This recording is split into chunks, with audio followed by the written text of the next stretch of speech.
तो चलिए आगे देखते हैं स्पर्मेटोजेनेसिस होती कैसे है ना। सेमिनिफेरस ट्यूब्यूल्स में क्या होता है, कैसे होता है, इसका ट्रांसवर्स सेक्शन क्या है, कैसे। तो जब हम सेमिनिफेरस ट्यूब्यूल्स का ट्रांसवर्स सेक्शन देखते हैं तो यहाँ पे एक सेमिनिफेरस ट्यूब्यूल्स है, एक दूसरी है ना, तीन दो कॉइल है आपस में। तो इनको जब हम देख रहे हैं तो यहाँ पे क्या देखते हैं कि सेमिनिफेरस ट्यूब्यूल्स का आउटर सरफेस जो है वो क्या कहलाता है, बेसमेंट मेम्ब्रेन है, जो मतलब किसी को भी बांध के रखने वाली मेम्ब्रेन। उसके अंदर की तरफ जर्मिनल एपिथेलियम टिश्यूज हैं, ठीक है, जर्मिनल एपिथेलियम टिश्यू।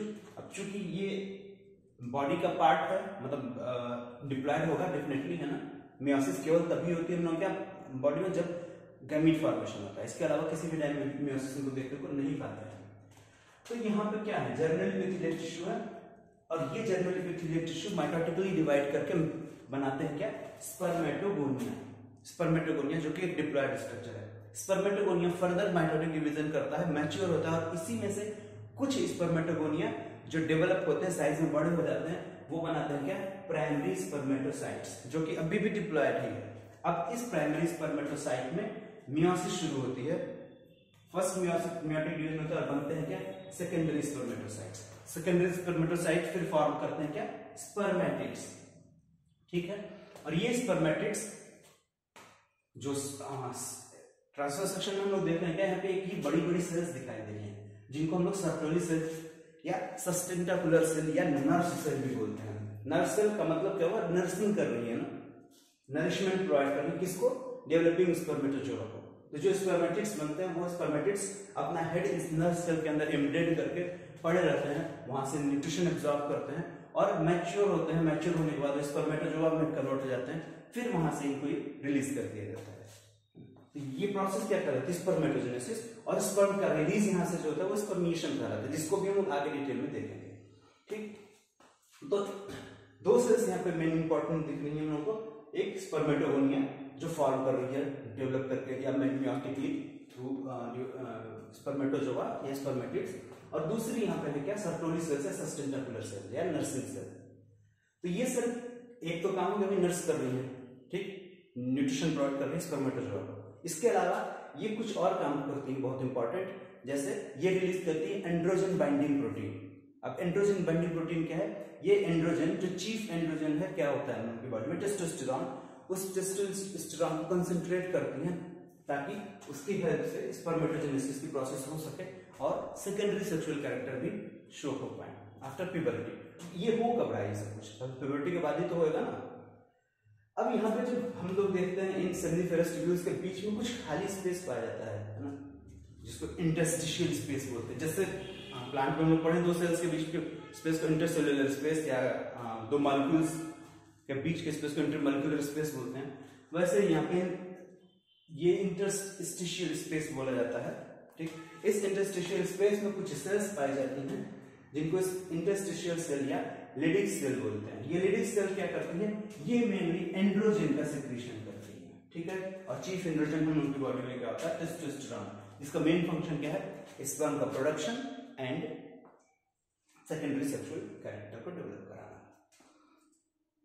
इन लिडिक सेल्स के अलावा यहाँ पर कुछ इम्यूनोकॉम्पिटेंट सेल्स लिख रखा है हम लोग के, इम्यूनोकॉम्पिटेंट सेल। इम्यूनोकॉम्पिटेंट सेल क्या है, बेसिकली हमारी जो इम्यून सिस्टम मेंटेन करने वाली सेल्स है WBC, वो पाई जाती है यहाँ पे, ठीक है। तो उसका मतलब बस वही है, सिंपल सा। तो ये हुआ हमारा स्ट्रक्चर। अब यहाँ पे देखा था कि इनका फंक्शन कैसे रेगुलेट होता है ना। स्ट्रक्चर तो इंपॉर्टेंट है, लेकिन इससे ज्यादा इंपॉर्टेंट चीज है आपको ये समझना कि फंक्शन कैसे करती है, कैसे ना। यहाँ पे स्पर्मेटोजेनेसिस की प्रोसेस हो कैसे रही है, उसको कंट्रोल कौन कर रहा है। तो at the age of puberty, अगर मेल के अंदर देखी जाए तो स्पर्मेटोजेनेसिस की प्रोसेस प्यूबर्टी की एज पे शुरू होती है, जो कि अप्रॉक्सीमेटली 10 से 11 से 12 साल 13 साल की एज के बीच में ये चीज शुरू हो जाती है मेल में। फीमेल में देखा जाए अगर गैमेटोजेनेसिस की प्रोसेस, तो वो एम्ब्रियोनिक स्टेज से शुरू होती है और मेनोपॉज पे खत्म हो जाती है, जबकि मेल के अंदर ये शुरू हो रही है at the age of puberty और खत्म कब होती है, ये मे भी हो सकता हो ही ना, हमेशा होती रहे जब तक जिंदा रहे, या फिर एक लॉन्ग पीरियड तक ये फंक्शनल रहते हैं। तो हुआ क्या, एट द मैच्योरिटी थैलेमस ने डिटेक्ट किया मैच्योरिटी हो गई, मतलब प्यूबर्टी की एज आ गई, ठीक है। At the age of puberty thalamus से gonadotropin releasing hormone GnRH release होता है। वो जीएनआरएच क्या करता है, वो पिट्यूटरी के ऊपर काम करता है, ठीक। जीएनआरएच रिलीज हुआ थैलेमस से, वो आया पिट्यूटरी के पास, पिट्यूटरी को उसने स्टिमुलेट किया, पिट्यूटरी से वहां पे ल्यूटिनाइजिंग हार्मोन और फॉलिकल स्टिमुलेटिंग हार्मोन रिलीज होगा। अब ये फॉलिकल स्टिमुलेटिंग हार्मोन और luteinizing hormone anterior pituitary hormone है, ठीक, वो वहां से रिलीज हुए। अब ये फॉलिकल स्टिमुलेटिंग हार्मोन ये डायरेक्ट आके काम करेगा किसके ऊपर, इन सर्टोली सेल्स के ऊपर, वो काम करेगा सर्टोली सेल्स के ऊपर। फॉलिकुलोजेनेसिस बेसिकली कराता है, मतलब अब यहाँ पे ऐसे फॉलिकल तो नहीं हो रहा है जो फीमेल में हम लोग देखेंगे अभी, लेकिन यहाँ पे क्या होगा, इनका डेवलपमेंट शुरू करेगा, स्पर्मेटोगोनिया डेवलप करना शुरू करेंगे, वो बनाएंगे प्राइमरी स्पर्मेटोजोआ, सेकेंडरी स्पर्मेटोजोआ। इस तरीके से क्या होगा, स्पर्म का प्रोडक्शन शुरू हो जाएगा, यानी कि स्पर्मेटोजेनेसिस शुरू होगी। कब, जब फॉलिकल स्टिमुलेटिंग हार्मोन जो एंटीरियर पिट्यूटरी से रिलीज हुआ है। क्यों रिलीज हुआ, क्योंकि जीएनआरएच ने उसको स्टिमुलेट किया है, वो आया, उसने स्पर्मेटोजेनेसिस करा दी, ठीक हो गया ये काम, ठीक है। इस दूसरी चीज उधर रिलीज हुआ ल्यूटिनाइजिंग हार्मोन। ल्यूटिनाइजिंग हार्मोन जो काम करता है वो किस पे काम करता है, लेडिक सेल के ऊपर। ल्यूटिनाइजिंग हार्मोन के इन्फ्लुएंस में लेडिक सेल क्या करती है, टेस्टोस्टेरोन यानी एंड्रोजन का सेक्रेशन शुरू कर देती है, और वो एंड्रोजन स्पर्मेटोजेनेसिस में हेल्प करता है। अब एक बार फिर से देखिए, सर्टोली सेल्स क्या क्या रिलीज कर रही थी, नर्सिंग का काम कर रही है, पहला एंड्रोजन बाइंडिंग प्रोटीन रिलीज कर रही है, इसके अलावा स्पर्म मैच्योरेशन फैक्टर यानी कि स्पर्म को मैच्योर करने में हेल्प कर रही है, प्लस एक और हार्मोन रिलीज करती है जिसको बोलते हैं हम लोग क्या, इनहिबिन, ठीक है, इनहिबिन। ये इनहिबिन क्या करता है, ये निगेटिव फीडबैक देता है। अगर जरूरत नहीं है स्पर्मेटोजेनेसिस की, यानी कि स्पर्म का प्रोडक्शन सफिशिएंट हो चुका है, अब हमको तुरंत जरूरत नहीं है स्पर्मेटोजेनेसिस की, तो क्या करता है, ये इनहिबिन जो सर्टोली सेल सीक्रेट कर रही है इनहिबिन को, ये इनहिबिन निगेटिव फीडबैक देता है किसको, थैलेमस को या हमारे पिट्यूटरी ग्लैंड को।